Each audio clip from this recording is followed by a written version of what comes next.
Hola! Hola, descobridors! Avui estem A la torre de telègraf de Montornès.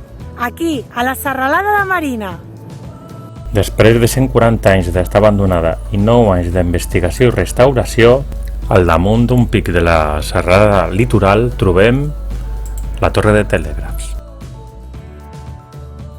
en el seu estat original.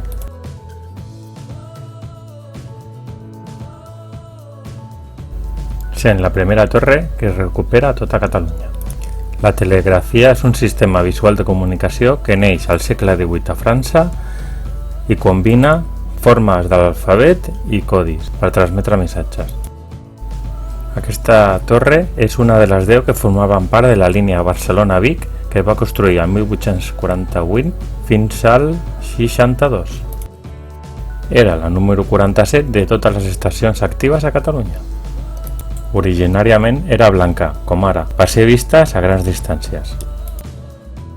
Cada costat mesura 5,5 metres. A la part baixa de la torre vivien 4 persones en no molt bones condicions.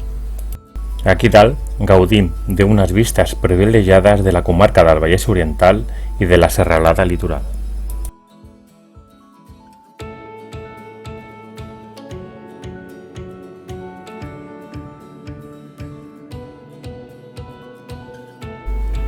És un bon lloc per iniciar ruta de senderisme.